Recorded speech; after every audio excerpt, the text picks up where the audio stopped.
यहाँ पर हम कुछ एमसीक्यूज़ लेंगे जो आपकी परीक्षाओं के लिए बहुत उपयोगी हो सकते हैं और उनके लिए एक तैयारी आपके लिए बेहतरीन साबित हो सकती है। तो प्रश्नों को लेते हैं। पहला प्रश्न बोलता है, परशुराम ने किसके प्रेम के कारण लक्ष्मण का वध नहीं किया। यानी जब परशुराम और लक्ष्मण का वार्तालाप होता है जहाँ परशुराम सिर्फ अपना गुस्सा दिखाते हैं और लक्ष्मण जो है चुटकियाँ लेते हुए या फिर आप कह सकते हैं कि व्यंग्य करते हुए उन पर उनकी बातों का जवाब देते हुए दिखते हैं, तो ऐसी कौन सी वजह है जिसकी वजह से परशुराम ने ये सब सहा और लक्ष्मण को छोड़ दिया, उनका वध नहीं किया। 4 ऑप्शन है हमारे पास, शिव के, पिता के, विश्वामित्र के या फिर राम के। तो जो इसका सही उत्तर है वो है ऑप्शन नंबर ग, विश्वामित्र के। तो परशुराम जो है वो विश्वामित्र के कारण जो है लक्ष्मण का वध नहीं करते हैं। अगला प्रश्न है, सहस्र बाहु की भुजाओं को किसने काट डाला था। यहाँ पर हम देखते हैं पंक्तियों में सहस्र बाहुओं की बात हो रही है, तो वो बाजुएं जो हैं किसने काटी थी, विष्णु ने, लक्ष्मण ने, शिव ने या फिर परशुराम ने। और आप देखेंगे इस कविता पाठ में परशुराम की ही चर्चा है, जहाँ पर हम देखते हैं कि लक्ष्मण जो है उनको व्यंग्य करते हुए जवाब देते हुए दिखते हैं और राम किस तरीके से शीतल भाव रखते हुए उनका जवाब देते हैं। लेकिन यहाँ पर जो सहस्र बाहुओं की भुजाओं की बात हो रही है जिसने काटी है वो है परशुराम जी। तो यहाँ पर इसका सही उत्तर होगा ऑप्शन नंबर घ। प्रश्न नंबर 3, परशुराम के वचन किसके समान कठोर हैं। परशुराम हर वक्त अपने गुस्से में के काबू में रहते हैं, क्रोध से अपनी बातों को सामने रखते हैं। वो वचन जो है किसके समान, इस जब उनके मुख से तरह तरह की जो बातें निकलती हैं वो भी गुस्से के साथ निकलती हैं, तो जो उनके वचन कठोर हो जाते हैं तो वो कठोरता किसके समान है। वज्र यानी पत्थर के समान। वज्र जो है वो भी एक बड़े पत्थर के का सिमिलर वर्ड है, वज्र के समान, पत्थर के, लोहे के या फिर लकड़ी के। तो यहाँ पर हम देखते हैं कविता पंक्तियों में कि वज्र के समान ही उनके वचनों को कठोर बताया जाता है। तो यहाँ पर ऑप्शन नंबर का सही हो जाएगा। आगे बढ़ते हैं, अगला प्रश्न लेते हैं। शूरवीर अपनी वीरता कहाँ दिखाते हैं। जो शूरवीर है यानी जो वीर लोग हैं वो अपनी वीरता को कहाँ दिखाते हैं, बातों में, घर में, युद्ध में या फिर इनमें से कोई भी नहीं। तो जो वीर लोग होते हैं वो अपनी बातों से अपनी वीरता नहीं दिखाते, ना ही अपने घर में दिखाते हैं, बल्कि वो युद्ध में दिखाते हैं। तो इसका ऑप्शन नंबर ग सही हो जाएगा। आगे बढ़ते हैं, अगला प्रश्न लेते हैं। प्रश्न नंबर 5, लक्ष्मण का ये कथन, लक्ष्मण जब ये बोलते हैं कि एक फूंक से पहाड़ उड़ाना परशुराम के किस गुण को दर्शाता है। तो कायर, मूर्खता, योद्धा या फिर साहसी। तो एक फूंक से आप देखते हैं तिनके को फूंक से उड़ाना ही संभव है, ना कि पहाड़ को उड़ाना। तो फूंक से पहाड़ उड़ाने का यहाँ पे क्या अर्थ हो जाएगा, यानी बहुत बड़ा काम करना। तो परशुराम के ये किस गुण को दर्शाता है कि वो योद्धा है, यानी वो चुटकियों में वो बड़े बड़े काम कर देते हैं जो बड़े बड़े योद्धा नहीं कर पाते हैं। तो सबसे बड़े योद्धा कौन हो इस हिसाब से, परशुराम जी, जो कि यहाँ की काव्य पंक्तियों में हमें पढ़ने को मिलता है। तो यहाँ पर ऑप्शन नंबर ग सही हो जाएगा। प्रश्न नंबर 6, जो सेवा का काम करे वो कौन कहलाता है। चौकीदार, नौकर, सेवक या इनमें से कौन ही। काव्य पंक्तियां देखेंगे, सूरदास के पद जब हम पढ़ते हैं तो वहाँ पर इस बात की भी चर्चा होती है, जहाँ पर बताया जाता है सेवक कौन है। तो सेवक कौन है, जो सेवा करता है। तो इसलिए जो सेवा का काम करे वो कौन कहलाता है, सेवक। तो ऑप्शन नंबर ग ये सही हो जाएगा। प्रश्न नंबर 7, किसके कहने पर परशुराम ने अपनी माता का वध कर दिया था। परशुराम के विषय में ये बात सभी जानते हैं, जहाँ पर इसकी चर्चा भी होती है कि उनकी माता का वध उन्होंने कर दिया था। तो किस वजह से किया था, प्रेयसी के कारण, पिता के कारण, गुरु के कारण या फिर इनमें से कोई भी नहीं। तो जो इसका सही उत्तर है वो है पिता के कारण उन्होंने अपनी माता का वध कर दिया था। तो यहाँ पर इसका ऑप्शन नंबर ख सही हो जाएगा। आगे बढ़ते हैं, लक्ष्मण ने परशुराम के किस स्वभाव पर व्यंग्य किया है। आप देखेंगे सभी पदों में लक्ष्मण जो है परशुराम पर व्यंग्य करते हुए दिखते हैं और इस तरीके से परशुराम का गुस्सा जो है वो बढ़ता चला जाता है। तो ये व्यंग्य जो है जब लक्ष्मण ने किया है परशुराम के किस स्वभाव पर किया है, मधुर स्वभाव पे, चाटुकारिता यानी जिसे आप कहते हैं चापलूसी करना, या फिर बड़बोलापन यानी बहुत बोलना, या फिर आलसीपन। तो इसका जो सही उत्तर है वो है बड़बोलापन, यानी बढ़ चढ़कर अपने बारे में किसी भी बात को बताना और गुस्से के साथ बताना, ये परशुराम का स्वभाव था। इस वजह से लक्ष्मण जो है उन पर व्यंग्य कसते दिखते हैं।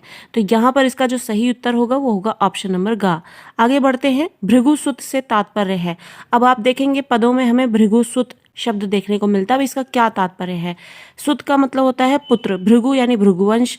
तो इससे क्या तात्पर्य होगा, परशुराम, विश्वामित्र, लक्ष्मण या फिर राम। तो परशुराम जो है वो भृगुसुत है, इस वजह से परशुराम को भृगुसुत के नाम से भी बोला जाता है। हर जगह परशुराम का ही प्रयोग नहीं होता बल्कि भृगुसुत भी उनके लिए प्रयोग कर दिया जाता है। तो यहाँ पर ऑप्शन नंबर का जो है इसका सही उत्तर हो जाएगा। प्रश्न नंबर 10, नाथ शंभुधनु भंजनिहारा में नाथ शब्द का प्रयोग हुआ है। जब हम पद पढ़ते हैं तो वहां पे बताया जाता है नाथ शंभुधनु भंजनिहारा, यानी शंभु के जो धनुष है, यानी शिव का जो ये धनुष है उसको तोड़ने वाला। तो नाथ यहाँ पर इस शब्द का प्रयोग किसके लिए हुआ है? 4 ऑप्शन है, राम के लिए, जनक के लिए, परशुराम के लिए या फिर विश्वामित्र के लिए। तो परशुराम के लिए जो है इस शब्द का प्रयोग हुआ है नाथ। तो क्योंकि उनको यहाँ पर बताया जाता है नाथ शंभुधनु भंजनिहारा, तो नाथ यहाँ पर जो है परशुराम के लिए प्रयोग होता है। इस तरीके से यहाँ पर इसका ऑप्शन नंबर ग सही हो जाएगा। आगे बढ़ते हैं, अगला प्रश्न लेते हैं। प्रश्न नंबर 11, परशुराम ने लक्ष्मण को काल के वंश बताया। क्योंकि परशुराम को जो है काल का वंश क्यों बताया जा रहा है पदों में? 4 ऑप्शन है, वह उनको देखकर मुस्कुरा रहे थे, या फिर वह शिव के धनुष को धनुषियों के समान बता रहे थे। धनुषियों यानी छोटे छोटे धनुष जो बच्चों के खेलने के होते हैं, तो वो शिव के धनुष को, जो कि बहुत ही सबसे बड़े आप कह सकते हैं कि उच्च वर्ग के धनुषों में जो अगर नाम लिया जाता है तो शिव के धनुष का नाम लिया जाता है, तो वो धनुषियों के समान उसको बता रहे थे, इस वजह से वो काल बताए जा रहे हैं, काल के वंश बताए जा रहे हैं।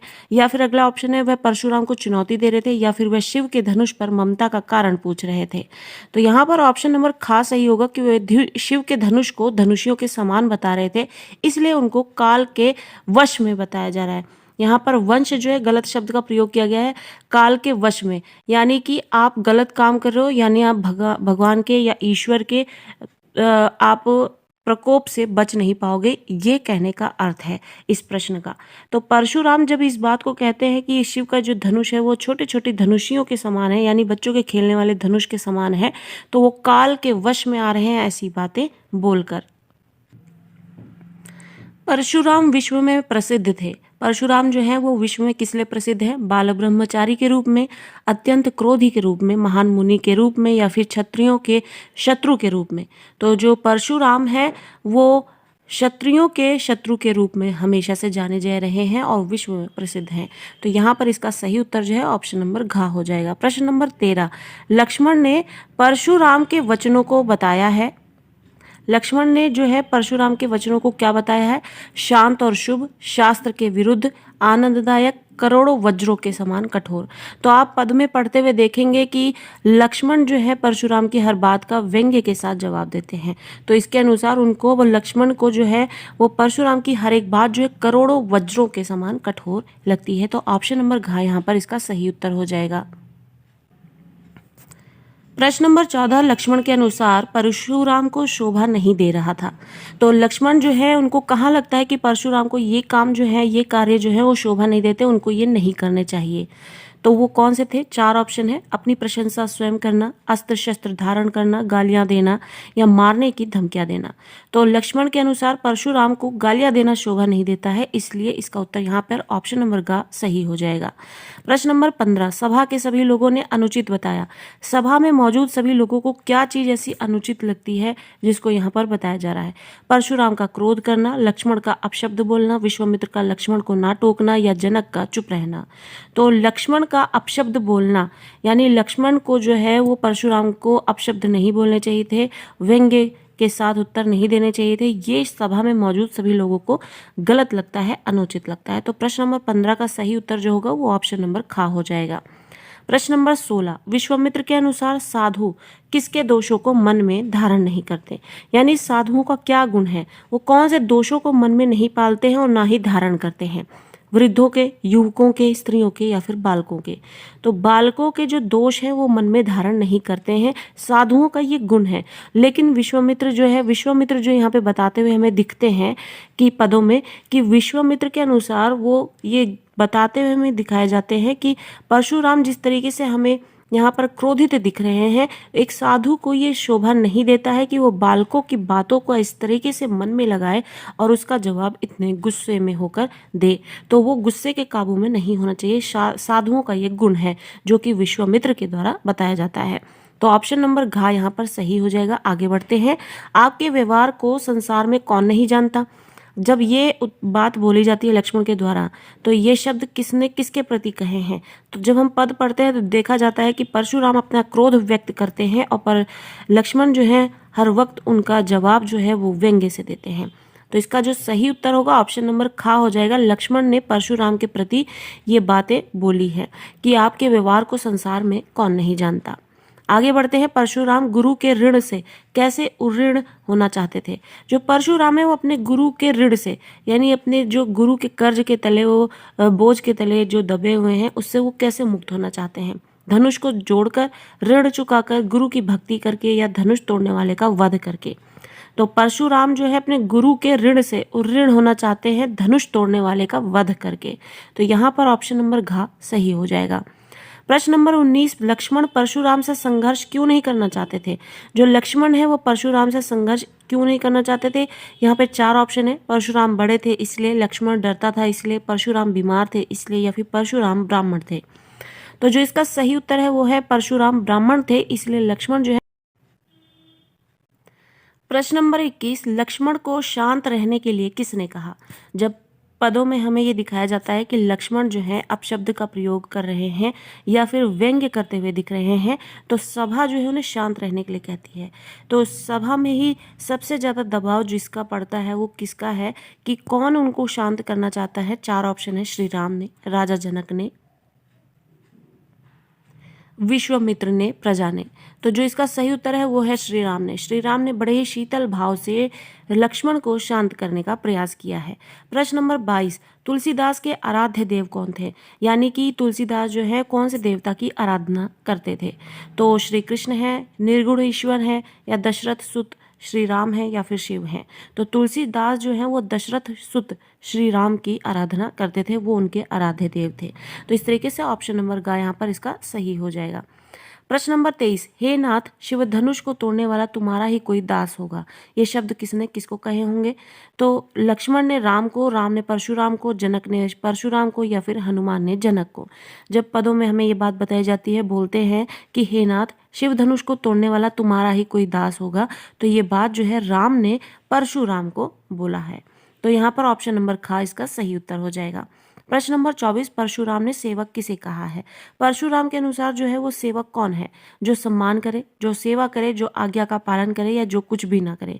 तो ऑप्शन नंबर ख सही हो जाएगा। जो सेवा करे, जो सेवा करता है वो सेवक है। तो ऑप्शन नंबर ख सही हो जाएगा। प्रश्न नंबर 25। किसने स्वयंवर में पहुंचकर सबको धमकी दी थी। स्वयंवर चल रहा था, धनुष तोड़ने की प्रक्रिया चल रही थी, और उसी में ये वार्तालाप शुरू हुए जहां परशुराम पहुंच जाते हैं, अपना क्रोध दिखाते हैं और लक्ष्मण व्यंग्य करते हुए दिखते हैं। तो उस स्वयंवर की सभा में जो पहुंचकर वह धमकी देता है वो कौन है। शिवजी, श्री राम, लक्ष्मण, या फिर परशुराम। तो सभी ने देखा है परशुराम के क्रोध को व्यक्त करते हुए उस सभा में। तो परशुराम जो है उस सभा में पहुंचकर, स्वयंवर में पहुंचकर सबको धमकी देते हैं। तो ऑप्शन नंबर घ यहाँ पर सही हो जाएगा। प्रश्न नंबर 26। सहस्रबाहु कौन था। देवता, किसान, ब्राह्मण, राक्षस। तो राक्षस जो है वो सहस्रबाहु था।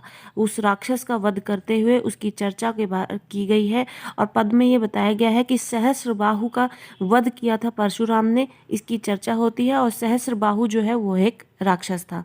तो ऑप्शन नंबर घ यहाँ पर सही हो जाएगा। प्रश्न नंबर 27। तुलसीदास ने भृगु कुल के ध्वज किसे कहा है। अभी हमने इसी से संबंधित एक प्रश्न पढ़ा था, भृगुसुत, तो वो परशुराम को कहते हैं। तो भृगु कुल के ध्वज कौन हुए। श्री राम, राजा जनक, परशुराम, या फिर रावण। तो जिस तरीके से वो भृगुसुत है वैसे ही भृगु कुल के ध्वज है। तो परशुराम यहाँ पर सही उत्तर होगा, ऑप्शन नंबर ग। आगे बढ़ते हैं। परशुराम के क्रोध को किसने शांत करने का प्रयास किया था। लक्ष्मण के क्रोध को श्री राम ने शांत किया था। अब परशुराम के क्रोध को किसने शांत किया है। राजा जनक ने, श्री राम ने, विश्वामित्र ने, या फिर लक्ष्मण ने। तो परशुराम के क्रोध को भी यहाँ पर श्री राम ही शांत करते हुए अपने शीतल भाव के साथ दिखते हैं। तो इस तरीके से यहाँ पर ऑप्शन नंबर ख सही उत्तर हो जाएगा। अब प्रश्न नंबर 29। लक्ष्मण ने सभी धनुषों को कैसा बताया है। लक्ष्मण जो है वो सभी धनुषों को किस तरीके का बताते हैं, समान, नया, पुराना, या फिर अच्छा। तो लक्ष्मण के अनुसार जो है वो सभी धनुष एक समान है। तो प्रश्न नंबर 29 का ऑप्शन नंबर का सही उत्तर हो जाएगा।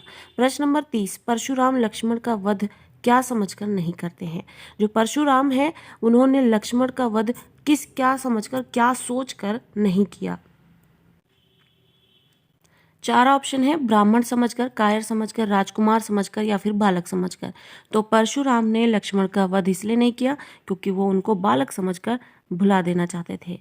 तो ऑप्शन नंबर घ सही उत्तर हो जाएगा। प्रश्न नंबर 31, परशुराम अपने आप को किस कुल का द्रोही यानी दुश्मन कहते हैं? ब्राह्मण, क्षत्रिय, वैश्य या फिर शूद्र।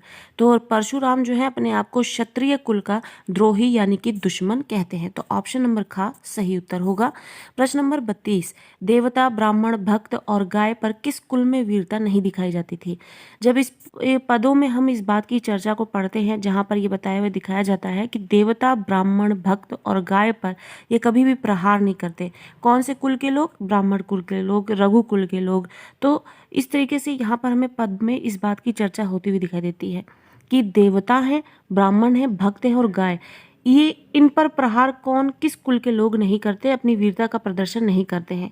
रघुकुल, चौहान कुल, भृगु कुल या फिर आर्य कुल। तो रघुकुल के लोग ऐसा नहीं करते हैं। तो ऑप्शन नंबर का सही उत्तर होगा। प्रश्न नंबर 33, परशुराम ने रघुवंश का कलंक किसे कहा है? परशुराम जो है अपने क्रोध के वश में होकर किसको क्रोधित होकर सूर्यवंश का कलंक कहते हैं? श्री राम को, विश्वामित्र को, लक्ष्मण को या फिर सीता को? तो वो क्रोधित होकर लक्ष्मण को है सूर्यवंश का कलंक कहते हैं क्योंकि वो उनको व्यंग्य, तीखे व्यंग्य से उनका उत्तर देते हुए दिखते हैं। तो इससे उनका क्रोध और बढ़ता चला जाता है और वो क्रोध में आकर यही बोल देते हैं कि वो सूर्यवंश के कलंक हैं। तो ऑप्शन नंबर ग यहाँ पर सही उत्तर हो जाएगा। प्रश्न नंबर 34, अहो मुनीसु महाभट मानी शब्द किसने कहे हैं? जब ये बोला जाता है अहो मुनीसु महाभट मानी, तो वो किसने कहे हैं? राजा जनक ने, श्री राम ने, विश्वामित्र ने या फिर लक्ष्मण ने? तो लक्ष्मण जो है ये बात कहते हुए यहाँ पर दिखाई देते हैं अहो मुनीसु महाभट मानी। तो प्रश्न नंबर 34 का सही उत्तर होगा ऑप्शन नंबर घ। प्रश्न नंबर 35, श्री राम ने किसके धनुष को तोड़ा था? परशुराम के, शिव के, ब्रह्म के या फिर विष्णु के? तो शिव के धनुष को उन्होंने तोड़ा था श्री राम ने। तो प्रश्न नंबर 35 का सही उत्तर होगा ऑप्शन नंबर ख। प्रश्न नंबर 36, किसके वचन कोटि कुलिस के समान है? जो पद में हमें बातें बताई जा रही हैं उसके अनुसार बताया जाता है कि किसी के वचन है जो कोटि कुलिस के समान है। तो यहाँ पर किसके कड़वे वचन और तीखे वचन और गुस्से से, क्रोध से युक्त वचन हमें सुनने को मिलते हैं? तो हम देखते हैं सारे पदों में हमें परशुराम जो है क्रोध में दिखते हैं और क्रोध के वश में होकर ही तरह तरह की बातें करते हैं। तो कोटि कुलिस कौन होगा इस हिसाब से? परशुराम। तो 4 ऑप्शन हमें जो दिए हैं, राजा जनक, सीता, परशुराम या फिर श्री राम, तो इसमें इसका सही उत्तर हो जाएगा परशुराम यानी ऑप्शन नंबर ग सही हो जाएगा। परशुराम ने मंद बुद्धि बालक किसे कहा है? परशुराम अपने क्रोध के वश में होकर जब तरह तरह की बातें बोलते हैं तो लक्ष्मण उन्हें जवाब देते हैं और वो भी क्रोध के वश में होकर वो भी और व्यंग्य करते हुए दिखते हैं, जिसकी वजह से क्रोध उनका और बढ़ जाता है परशुराम का और वो मंद बुद्धि बालक कह देते हैं। किसको? लक्ष्मण को। 4 ऑप्शन थे हमारे पास, श्री राम को, लक्ष्मण को, भरत को, शत्रुघ्न को। तो ये श्री राम जो कि शीतल स्वभाव के हैं वो इस तरीके के जवाब नहीं देंगे। भरत और शत्रुघ्न की यहाँ कोई चर्चा ही नहीं हुई है। तो जो लक्ष्मण है वो यहाँ पर व्यंग्य करते हुए दिखते हैं, जिसकी वजह से परशुराम का क्रोध बढ़ता है और वो उनको मंद बुद्धि बालक कह देते हैं। तो ऑप्शन नंबर ख सही उत्तर हो जाएगा। प्रश्न नंबर 38, युद्ध क्षेत्र में शत्रु को देखकर कौन अपनी प्रशंसा करता है? युद्ध क्षेत्र में जब खड़े होकर भी आप शत्रु को देखकर अपनी सिर्फ प्रशंसा करते हैं तो इसका अर्थ क्या है? वीर, निडर, कायर या फिर कमजोर? तो वो कायर का अर्थ देता है। तो ऑप्शन नंबर ग सही हो जाएगा। प्रश्न नंबर 39 प्रश्न नंबर 39, परशुराम ने गुरुद्रोही किसे कहा है? परशुराम जो है वो गुरु का द्रोही किसे कहते हैं? श्री राम को, राजा जनक को, रावण को या फिर लक्ष्मण को? तो परशुराम के अनुसार जो गुरुद्रोही है वो है लक्ष्मण और इसलिए वो उनको गुरुद्रोही मानते हैं। तो यहाँ पर इसका जो ऑप्शन नंबर घ है वो सही हो जाएगा। प्रश्न नंबर 40, कटुवादी का अर्थ है? कटुवादी, कटु यानी कड़वे, वादी यानी बोलने वाला शब्द या फिर, तो कटुवादी का अर्थ हुआ कर्कश बोलने वाला, मीठा बोलने वाला, कटु बोलने वाला, कुछ ना बोलने वाला। तो प्रश्न नंबर ऑप्शन नंबर ख और घ तो बिल्कुल नहीं होंगे। तो यहाँ पर हमारे पास दो ऑप्शन बचते हैं, का और गा। तो कटु बोलने वाला जो है, कर्कश बोलने वाला अलग बात हो जाती है, कटु बोलने वाला जो है वो कटुवादी कहलाता है। तो कटुवादी का अर्थ क्या होगा, कटु बोलने वाला। तो ऑप्शन नंबर गा सही हो जाएगा। प्रश्न नंबर 40, शिव जी का धनुष तोड़ने वाले को परशुराम अपना क्या समझते हैं, शत्रु, मित्र, भाई या फिर पड़ोसी। तो शिव जी का धनुष तोड़ने वाले को परशुराम अपना सबसे बड़ा शत्रु मानते हैं। तो ऑप्शन नंबर का सही हो जाएगा। प्रश्न नंबर 41, किसके वश में आकर लक्ष्मण के मुंह से होश पूर्वक वचन नहीं निकल रहे हैं। यानी जब वो क्रोध में आ जाते हैं तो उसके वश में आकर लक्ष्मण के मुंह से होश पूर्वक, यानी वो अपने होशो हवास में आकर बातें नहीं बोल रहे हैं। तो जब उन्हें गुस्सा आता है तो वो इसी तरह तरह की बातें बोल रहे हैं जो अपने होश में होकर नहीं बोल रहे। तो वो किसके वश में होते हैं जब वो इस तरीके का व्यवहार करते हुए दिखते हैं। प्रेम के वश में होते हैं, मोह के वश में होते हैं, काल के वश में होते हैं या फिर लोभ के वश में।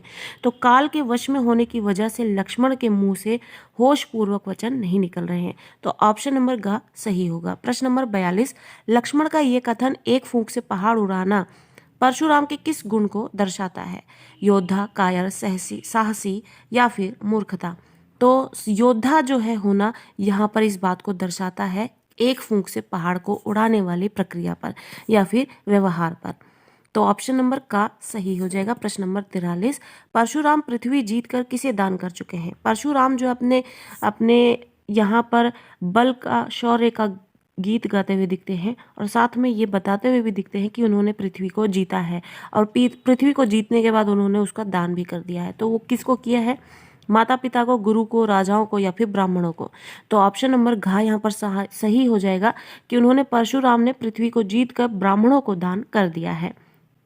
आगे बढ़ते हैं, शूरवीर अपनी वीरता कहाँ दिखाते हैं, घर में, युद्ध में, बातों में या फिर इनमें से कोई भी नहीं। तो जो शूरवीर होते हैं यानी जो वीर लोग होते हैं वो अपनी वीरता को युद्ध के मैदानों में दिखाते हैं। तो ऑप्शन नंबर ख सही हो जाएगा।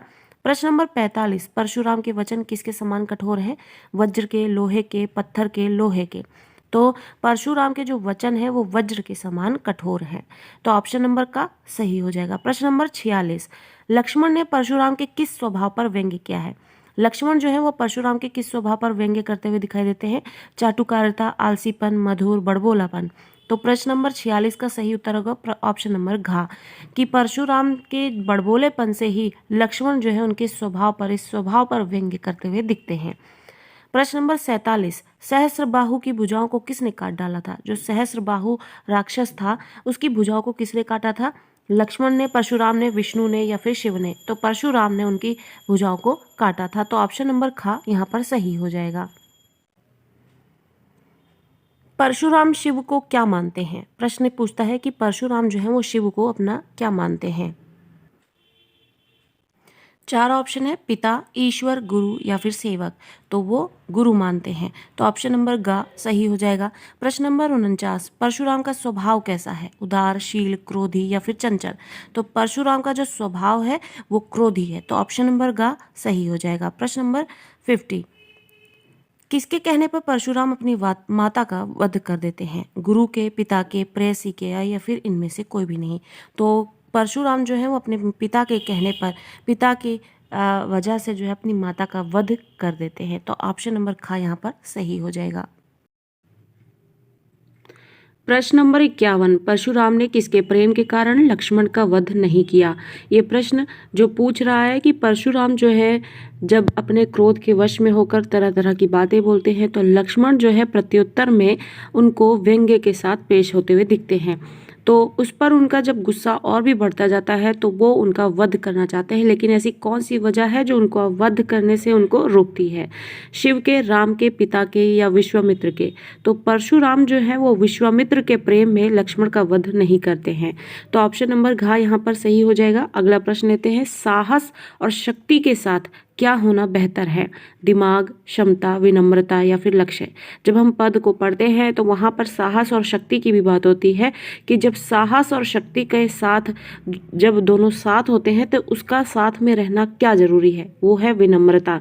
यानी किसी व्यक्ति के पास अगर साहस है और शक्ति है तो साथ में उसके पास विनम्रता का भाव भी रहना बहुत जरूरी है, जिससे उसका साहस और शक्ति बनी रहती है। तो ऑप्शन नंबर ग यहाँ पर सही हो जाएगा। प्रश्न नंबर 53, वीर योद्धा की विशेषताएं किसने बताई? लक्ष्मण, राम, या फिर राम और लक्ष्मण दोनों, या फिर परशुराम? तो वीर योद्धा की जो विशेषताएं हैं वो लक्ष्मण बताते हुए दिख रहे हैं। तो ऑप्शन नंबर का यहाँ पर सही हो जाएगा। शंभु का शब्दार्थ इनमें से कौन सा है? शंभु धनु, शंभु यानी शिव जी, धनु मतलब धनुष। तो शब्दार्थ इनमें से कौन सा है? इसका जो अर्थ होगा वो है भंग करने वाला, या शिव का धनुष, या फिर शत्रु, या फिर क्रोध। तो इसका जो सही उत्तर है वो है शिव का धनुष। तो ऑप्शन नंबर खा यहाँ पर सही हो जाएगा। प्रश्न नंबर 55, कौशिक शब्द किसके लिए प्रयोग किया गया है? जो कौशिक शब्द का प्रयोग किया गया है पदों में, वो किसके लिए प्रयोग किया गया है? विश्वामित्र के लिए, परशुराम के लिए, लक्ष्मण के लिए, या फिर इनमें से कोई भी नहीं? तो जो कौशिक शब्द है वो विश्वामित्र के लिए प्रयोग हुआ है। इस तरीके से आपने देखा है भृगुकुल के ध्वज और भृगुसुत और परशुराम और कौशिक, ये सारे शब्द जो है वो परशुराम के लिए प्रयोग हुए हैं। तो परशुराम से संबंधित जिन जिन शब्दों का प्रयोग किया जा रहा है उनसे संबंधित ये प्रश्न है, और ये यहाँ पर बताता है ये प्रश्न कि विश्वामित्र के लिए कौशिक शब्द का प्रयोग भी किया जाता है। ऑप्शन नंबर का यहाँ पर सही हो जाएगा। प्रश्न नंबर 56, तुलसीदास का जन्म कब हुआ था? तो तुलसीदास का जन्म जो है वो 1532 में हुआ है, और इस तरीके से इसका ऑप्शन नंबर का सही हो जाएगा। प्रश्न नंबर 57, तुलसीदास का जन्म किस जिले में हुआ था? गोरखपुर, लखनऊ, वाराणसी, या फिर बांदा जिला? तो तुलसीदास का जन्म जो है वो बांदा जिला में हुआ है। तो ऑप्शन नंबर घ यहाँ पर सही हो जाएगा। प्रश्न नंबर 58, तुलसीदास की मृत्यु कब हुई थी? 1700 में, 1800 में, 1900 में, या फिर 1623 में?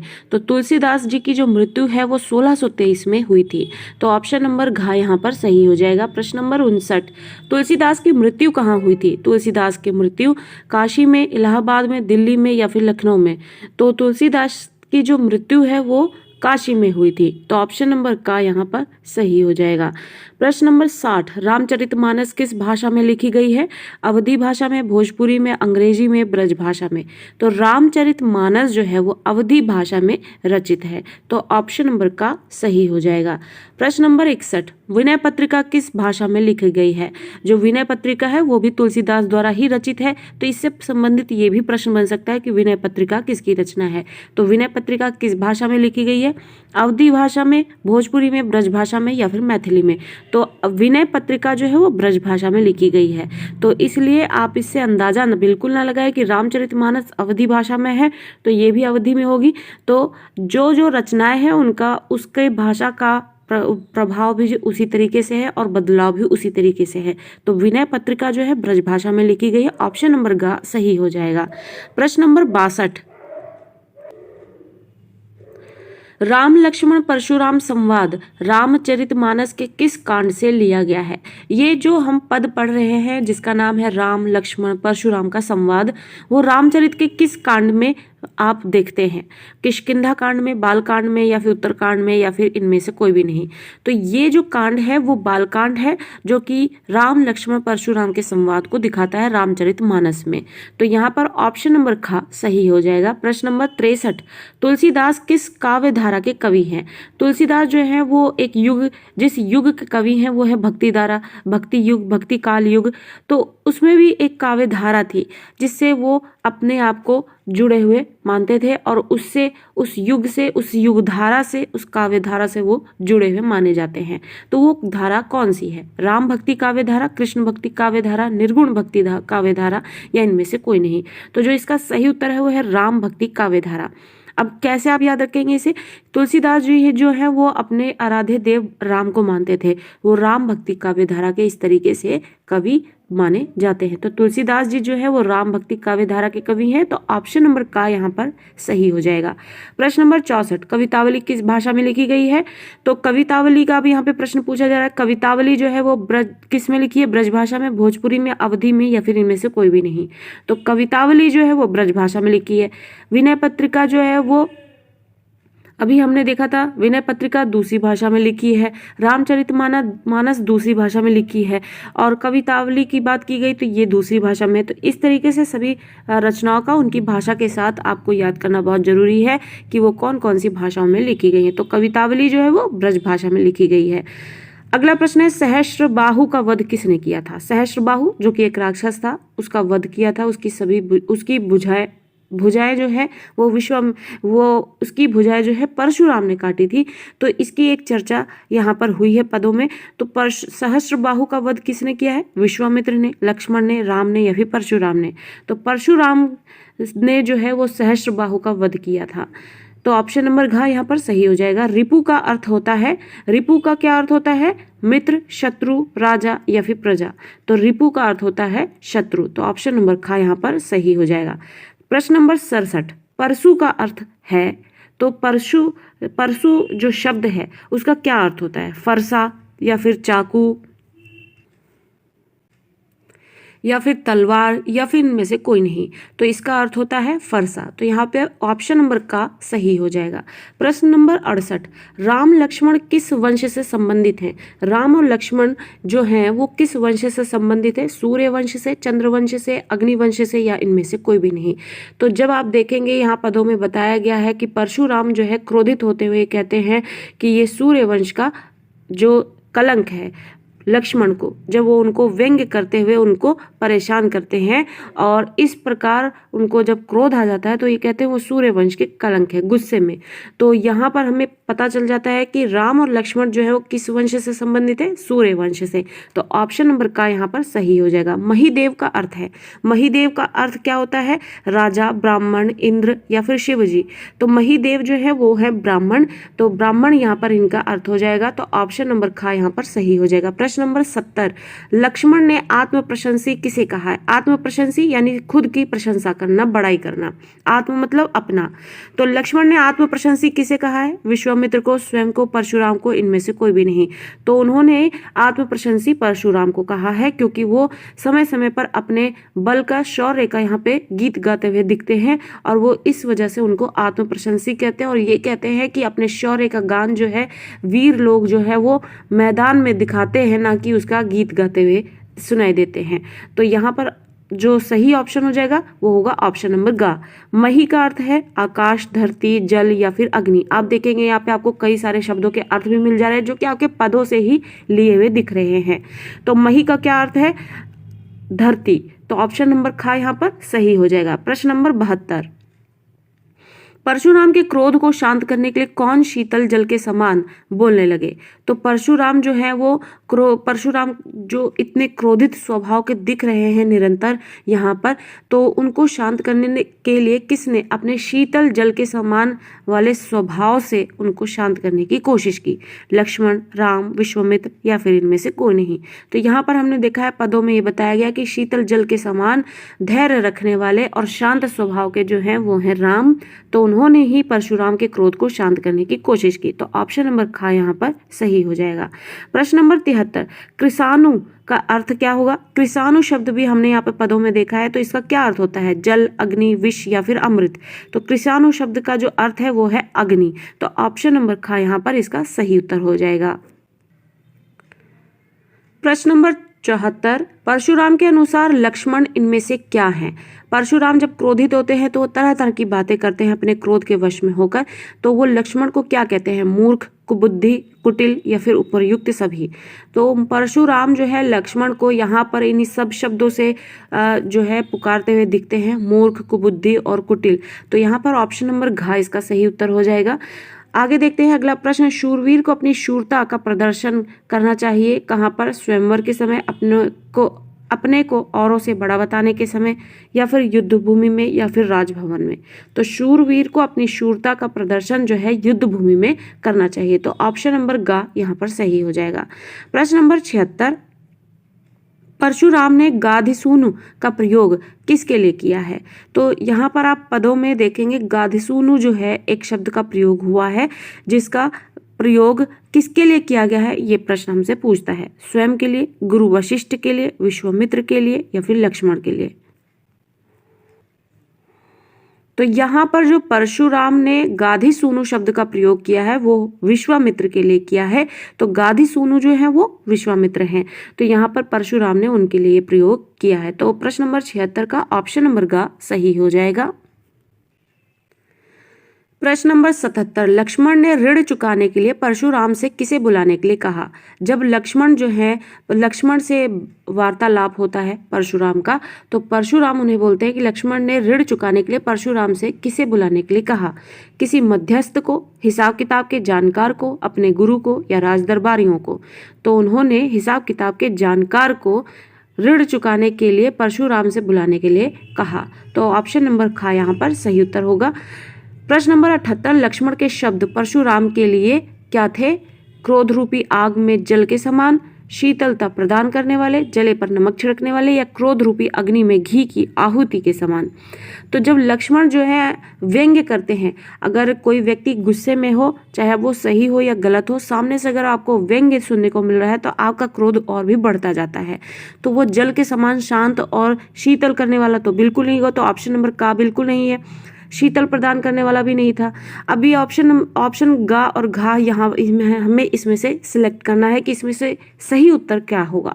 तो जले पर नमक छिड़कने जैसा है या फिर आग में घी डालने जैसा है।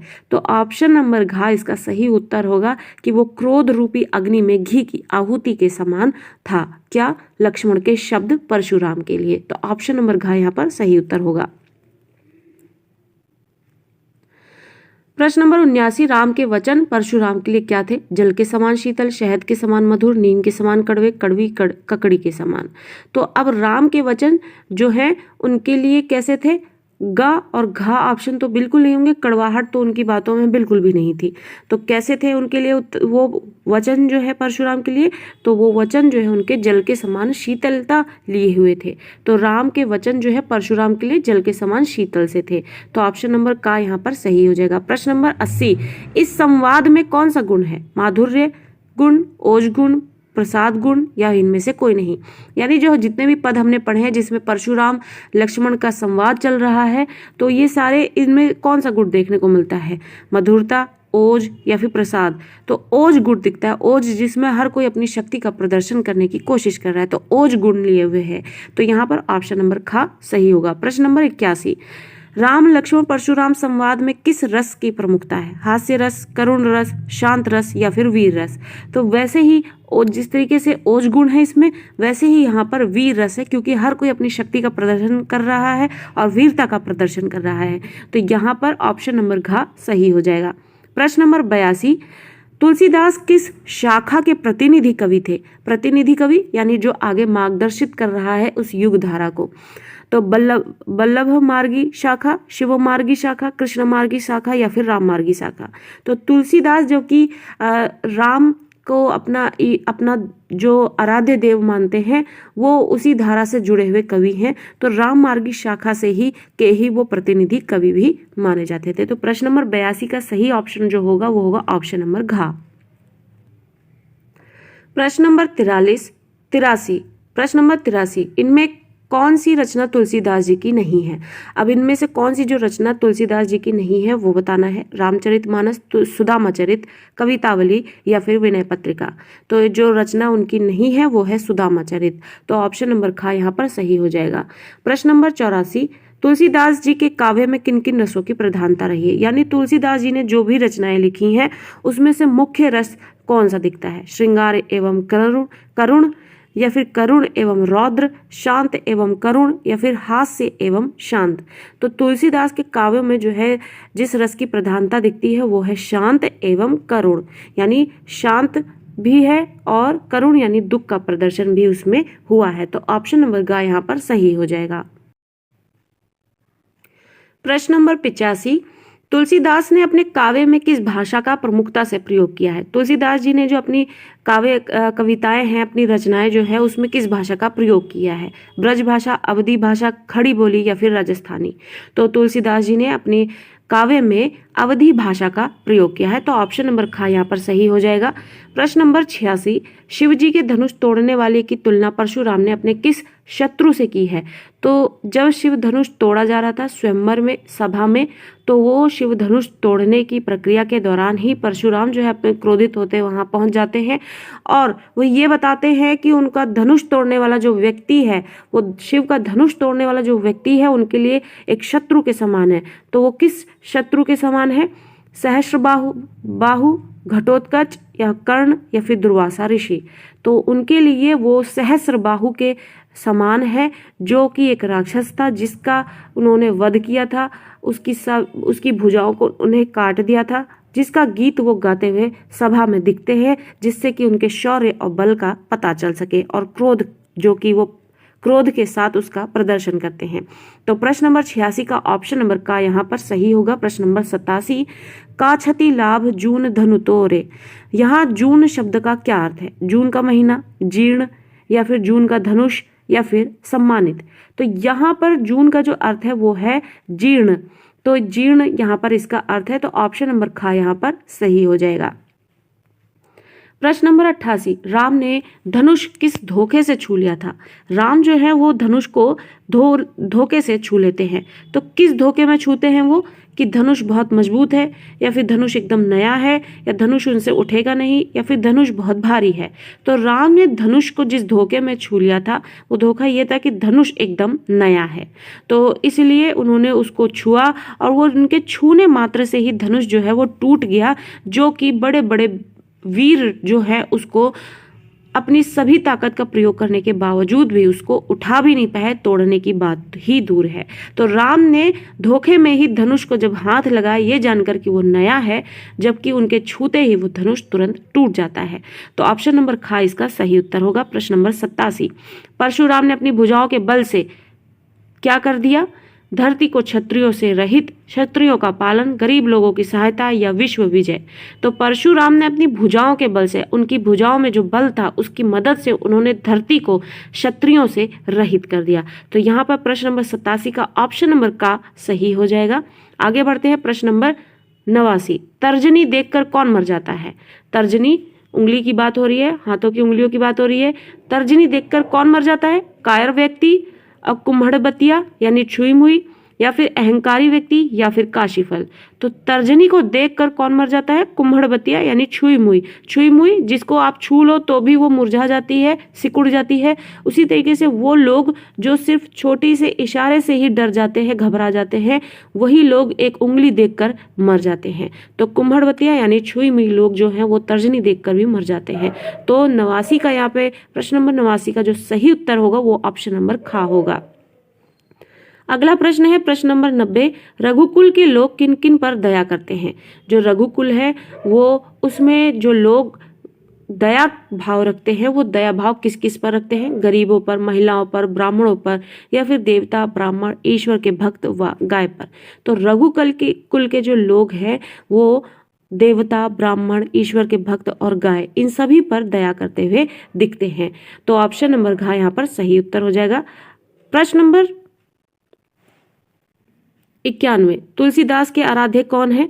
तुलसीदास के आराध्य यानी जिसकी वो आराधना करते हैं, पूजा करते हैं और उनको याद करते हैं। तो तुलसीदास के आराध्य कौन है? श्री कृष्ण, श्री राम, महादेव, या फिर शक्ति। तो फिर यहाँ पर जो तुलसीदास के आराध्य हैं वो हैं श्री राम। प्रश्न ऑप्शन नंबर खा यहाँ पर सही उत्तर होगा। प्रश्न नंबर 92, सुनी रिसाई बोले मुनि कोही। यहाँ कोही का अर्थ क्या है? कोई, विश्वामित्र, या फिर परशुराम, या फिर क्रोधी। तो यहाँ पर कोही का अर्थ जो है वो है परशुराम। तो यहाँ पर ऑप्शन नंबर ग सही हो जाएगा। कुम्हड़बतिया किसको देखकर मुरझाती है? कुम्हड़बतिया जो है वो किसको देखकर मुरझा जाती है? कुठार को, धूप को, हवा को, या फिर तर्जनी को। तो तर्जनी को देखकर कुम्हड़बतिया जो है वो मुरझा जाती है। तो ऑप्शन नंबर घ यहाँ पर सही है। प्रश्न नंबर 94, मुनीसु कौन है? मुनीसु कौन है यहाँ पर जिसके बारे में बात हो रही है? राम जी मुनीसु हैं, लक्ष्मण जी मुनीसु हैं, दशरथ जी मुनीसु हैं, या फिर परशुराम जी मुनीसु हैं। तो ऑप्शन नंबर घ इसका सही उत्तर होगा कि परशुराम जी मुनीसु हैं। तो प्रश्न नंबर 94 का सही उत्तर जो है ऑप्शन नंबर घ होगा। प्रश्न नंबर 95, लक्ष्मण ने परशुराम से किस प्रकार क्षमा याचना की? जो लक्ष्मण है वो परशुराम से किस प्रकार क्षमा मांगते हैं?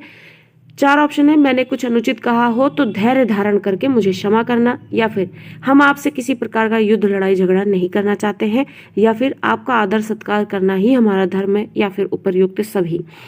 तो लक्ष्मण ने परशुराम से ये सारी बातें बोलकर उनसे क्षमा याचना की और इस तरीके से इसका जो सही उत्तर होगा ऑप्शन नंबर घ हो जाएगा। तो ऑप्शन नंबर घ यहाँ पर सही होगा। आगे बढ़ते हैं, अगला प्रश्न लेते हैं। यहाँ कुम्हड़बतिया कोऊ नाही, यह पंक्ति किसने और किससे कही है? कुम्हड़बतिया जो कि छुई मुई की तरह तर्जनी को देखकर मुरझा जाता है, तो यहाँ पर ये पंक्ति जो है लक्ष्मण कहते हुए नजर आते हैं। वो भी अपनी वीरता का प्रदर्शन करते हैं और कहते हैं कि कुम्हड़बतिया कोई नहीं यहाँ पर जो आप एक तर्जनी को देखकर कोई यहाँ पर डर जाएगा, जो आप इतनी बड़ी बड़ी बातें यहाँ कर रहे हैं। तो यहाँ कुम्हड़बतिया कोऊ नाही, यह पंक्ति किसने और किससे कही है? उपर्युक्त पंक्ति राम जी ने परशुराम जी से, या फिर लक्ष्मण जी ने परशुराम जी से, या परशुराम जी ने लक्ष्मण जी से, या फिर परशुराम जी ने राम जी से। तो ये पंक्तियां जो है लक्ष्मण ने कही हैं जवाब में परशुराम के, कि वो किसी को यहाँ पर कमजोर ना समझे। तो ऑप्शन नंबर ख यहाँ पर सही उत्तर हो जाएगा। प्रश्न नंबर 97, कुम्हड़बतिया का उदाहरण क्यों दिया गया है? यहाँ परशुराम लक्ष्मण को कुछ समझकर बार बार उंगली दिखा रहे थे, इसलिए यहाँ कुम्हड़बतिया का उदाहरण दिया गया है। या फिर यहाँ राम लक्ष्मण को तुच्छ समझकर बार बार उंगली दिखा रहे थे, इसलिए यहाँ कुम्हड़बतिया का उदाहरण दिया गया है। या फिर यहाँ परशुराम राम को तुच्छ समझकर बार बार उंगली दिखा रहे थे, इसलिए यहाँ कुम्हड़बतिया की बात की गई है। या फिर यहाँ परशुराम लक्ष्मण को तुच्छ समझकर बार बार आंख दिखा रहे थे, इसलिए यहाँ कुम्हड़बतिया का उदाहरण दिया गया है। तो यहाँ पर ऑप्शन नंबर का सही हो जाएगा कि यहाँ परशुराम जो है वो लक्ष्मण को कुछ समझकर बार बार उंगली दिखा रहे थे, इसलिए यहाँ कुम्हड़बतिया का उदाहरण दिया गया है। तो यहाँ पे ऑप्शन नंबर का सही हो जाएगा। आगे बढ़ते हैं, अगला प्रश्न लेते हैं। प्रश्न नंबर 98, परशुराम जी ने अपने फरसे की क्या विशेषताएं बताई हैं? परशुराम जो कि अपनी वीरता का प्रदर्शन कर रहे हैं क्रोध के साथ, और साथ ही अपने हथियार जो फरसा उन्होंने धारण किया हुआ है उसकी भी विशेषता बता रहे हैं। तो उसमें कौन सी विशेषता है? इसकी भयानक गर्जना से जानवर के गर्भ में स्थित बालक भी मृत्यु को प्राप्त हो जाते हैं, और इस फरसे से मैंने हजारों सिरों को धड़ से अलग कर दिया है।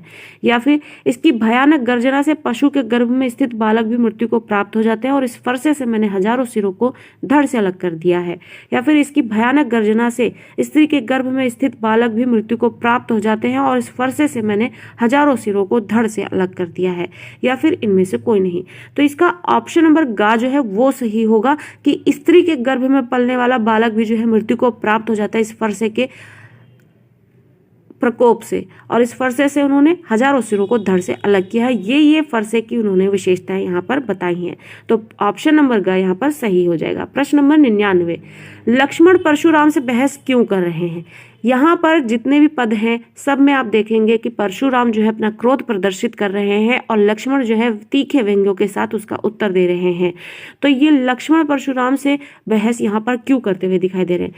पहला, परशुराम ने शिव धनुष के टूट जाने पर राम को बुरा भला कहा और बार बार धनुष दिखाकर दंड देने की बात कही, तब लक्ष्मण अपना पक्ष रखते हुए उनसे बहस कर रहे हैं। या फिर राम ने शिव धनुष के टूट जाने पर परशुराम को बुरा भला कहा और बार बार धनुष दिखाकर दंड देने की बात कही, तब लक्ष्मण अपना पक्ष रखते हुए उनसे बहस कर रहे हैं।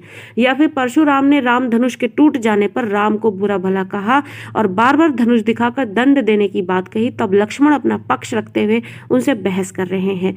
या फिर परशुराम ने कृष्ण धनुष के टूट जाने पर राम को बुरा भला कहा और बार बार धनुष दिखाकर दंड देने की बात कही, तब लक्ष्मण अपना पक्ष रखते हुए उनसे बहस कर रहे हैं। तो यहाँ पर ऑप्शन नंबर का सही होगा कि परशुराम ने जब शिव धनुष के टूट जाने पर राम को बुरा भला कहा तो बार बार धनुष दिखाकर दंड देने की बात वो कर रहे हैं। प्रश्न नंबर 100, लक्ष्मण के हंसने का क्या कारण है?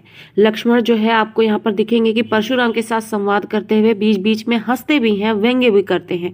तो उनके हंसने का क्या कारण है? ऑप्शन नंबर का, हंसने का कारण राम को गर्व भरी बातें एवं खुद को राम द्वारा हल्के में लेना है। या फिर ऑप्शन नंबर ख, लक्ष्मण के हंसने का कारण परशुराम की गर्व भरी बातें व खुद को परशुराम द्वारा हल्के में लेना है। या फिर लक्ष्मण के हंसने का कारण लक्ष्मण की गर्व भरी बातें एवं खुद को परशुराम द्वारा हल्के में लेना है। या फिर लक्ष्मण के हंसने का कारण परशुराम की गर्व भरी बातें एवं खुद को लक्ष्मण द्वारा हल्के में लेना है। तो ऑप्शन नंबर ख ये सही हो जाएगा कि लक्ष्मण के हंसने का जो कारण है वो ये है कि परशुराम की जो गर्व भरी बातें हैं एवं खुद को परशुराम द्वारा हल्के में लेना है। तो इस वजह वजह से वो उनकी बातों पर हंसते हुए यहाँ पर दिखाई देते हैं। तो ऑप्शन नंबर ख सही हो जाएगा। प्रश्न नंबर 101, राम लक्ष्मण परशुराम संवाद में लक्ष्मण ने वीर योद्धा की क्या क्या विशेषताएं बतलाई हैं। संवाद के दौरान लक्ष्मण जो है एक वीर योद्धा होने में, एक वीर योद्धा के अंतर्गत जो मौजूद गुण होते हैं क्या होने चाहिए वो बताए हैं। तो क्या है? पहला, वीर योद्धा कभी भी धैर्य को नहीं छोड़ता। दूसरा, वीर योद्धा युद्ध भूमि में अपनी वीरता का प्रदर्शन शत्रु से युद्ध करके करता है। या फिर बुद्धिमान योद्धा रणभूमि में शत्रु का वध नहीं करता है। या फिर का खा सही उत्तर है और गा उत्तर गलत है। तो यहाँ पर ऑप्शन नंबर घ सही है कि ऑप्शन नंबर का और खा सही है, लेकिन ऑप्शन नंबर गा बिल्कुल सही नहीं है। तो आगे बढ़ते हैं, अगला प्रश्न लेते हैं। राम लक्ष्मण परशुराम संवाद लेखक का नाम और किस भाषा में लिखी गई। राम लक्ष्मण परशुराम संवाद जो है वो उसके रचयिता कौन है और ये किस भाषा में लिखी गई है। तो राम लक्ष्मण परशुराम जो है वो तुलसीदास ने लिखी है अवधी भाषा में।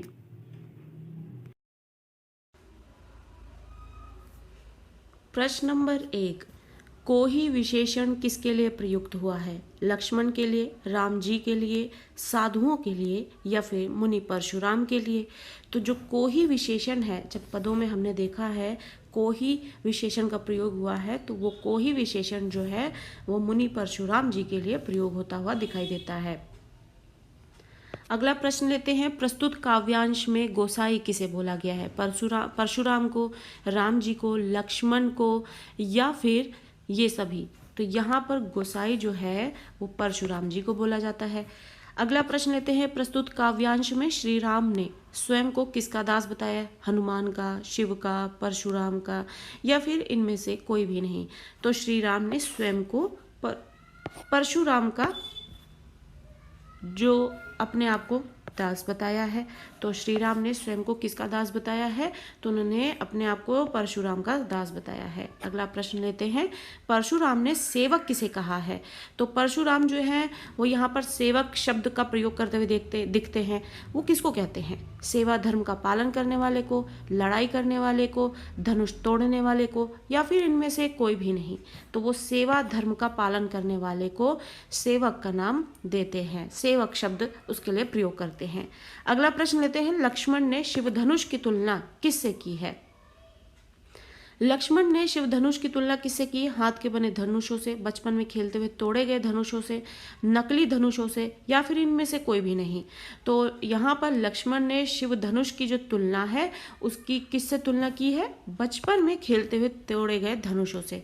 यानी जब परशुराम जी जो है वो अपना क्रोध जताते हैं तो लक्ष्मण जो है यहाँ पे बताते हैं कि इस तरीके के कई धनुषों से वो बचपन में खेल चुके हैं और इस तरीके की कई धनुइयों से वो खेलकर उनको तोड़ भी चुके हैं। तो यहाँ पर वो शिव धनुष की जो तुलना है बचपन में खेले हुए और तोड़े गए धनुषों से करते हुए नजर आते हैं। अगले प्रश्न के साथ अब आगे बढ़ते हैं हम। सभी धनुष एक समान होते हैं, ये किसने कहा।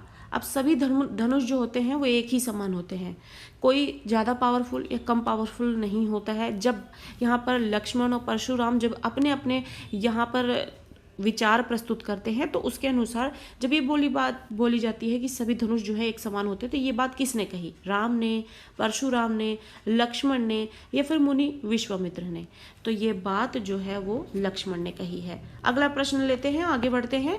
लक्ष्मण ने भगवान शिव का धनुष टूटने का क्या कारण बताया। श्री राम के छूने मात्र से ये टूट गया, सामान्य धनुष था इसलिए टूट गया, लकड़ी का धनुष था इसलिए टूट गया या फिर इनमें से कोई भी नहीं।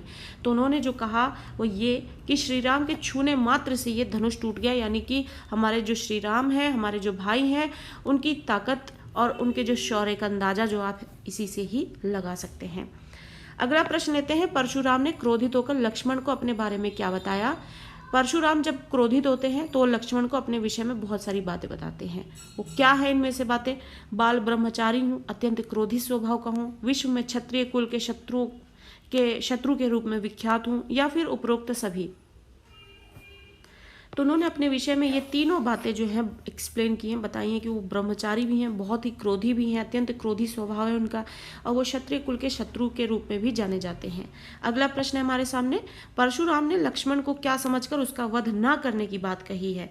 यानी जब परशुराम और लक्ष्मण में संवाद चलता है। परशुराम अपना क्रोध जताते हैं और लक्ष्मण जो है व्यंग्य करते हुए नजर आते हैं। उसके बाद परशुराम ने लक्ष्मण को क्या समझकर उनका वध ना करने की बात कही।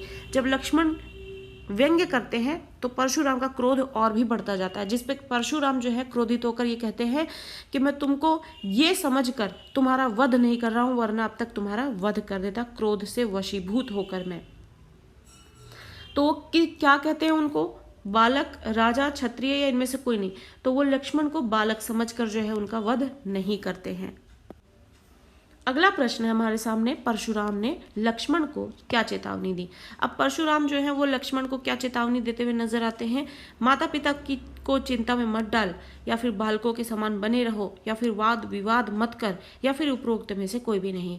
तो इसमें से जो बात परशुराम ने लक्ष्मण को चेतावनी की तरह बोली वो ये कि माता पिता की चिंता में मत डाल, यानी जो व्यवहार तुम कर रहे हो उसके जो परिणाम होंगे उससे तुम्हारे माता पिता चिंता में आ सकते हैं, इसलिए इस तरीके का व्यवहार ना करो।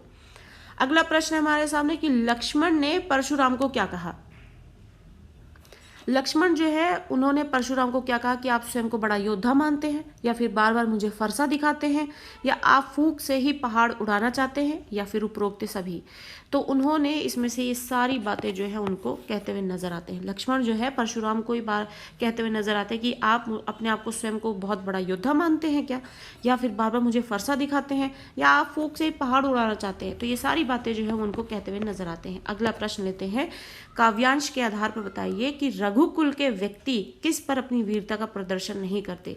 यानी कि रघुकुल की परंपरा के अनुसार लोग, वहाँ के लोग जो है किस पर वार नहीं करते, या प्रहार नहीं करते, या अपनी वीरता का प्रदर्शन नहीं करते। देवता, ब्राह्मण, भगवान के भक्त, या फिर इन सभी पर। तो वो बताते हैं कि वो इन सभी पर जो है अपना प्रभाव, वीरता या अपने शौर्य का प्रभाव नहीं दिखाते हैं। यानी वो देवता, ब्राह्मण और भगवान के जो भक्त होते हैं इन सब पर जो है कृपा दृष्टि और या फिर एक बेहतर जो व्यवहार होता है वही रखते हैं। अगला प्रश्न है हमारे सामने कि भृगुसुत किसके लिए प्रयोग हुआ है। लक्ष्मण के लिए, मुनि विश्वामित्र के लिए, परशुराम के लिए, राजा जनक के लिए। तो परशुराम के लिए यहाँ पे भृगुसुत का प्रयोग होते हुए दिखा है हमें। अगला प्रश्न है हमारे सामने, काव्यांश में कुम्हड़बतिया शब्द किसके लिए प्रयोग हुआ है। कमजोर व्यक्ति के लिए, शक्तिशाली व्यक्तियों के लिए, पहला और दूसरा ऑप्शन दोनों, या फिर विद्वान व्यक्तियों के लिए। तो यहाँ पर कुम्हड़बतिया शब्द का जो प्रयोग किया गया है वो इस शब्द का जो अर्थ है उसके अनुसार ये जो है किसके लिए प्रयोग हुआ है। तो ये एक कमजोर व्यक्तियों के लिए प्रयोग किया गया है ये शब्द। तभी तो वो कुम्हड़बतिया कह के अपनी बातों को एक शक्तिशाली बात बताते हुए एक उदाहरण की तरह पेश करते हैं।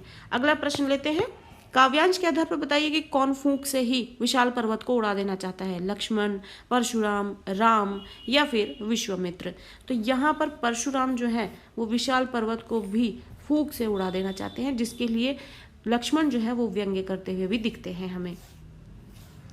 अगले प्रश्न लेते हैं हम, परशुराम ने किसे इंगित करके ये कहा कि ये बालक अपने कुल का घातक बन रहा है।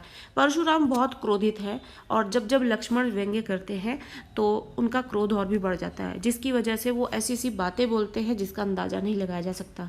परशुराम अभी भी क्रोध में होते हुए जब इशारा करते हैं और ये बोलते हैं कि ये बालक जो है अपने कुल का घातक बन रहा है, तो वो किसे इंगित करते हैं, श्री राम को, जनक को, विश्वामित्र को या फिर लक्ष्मण को।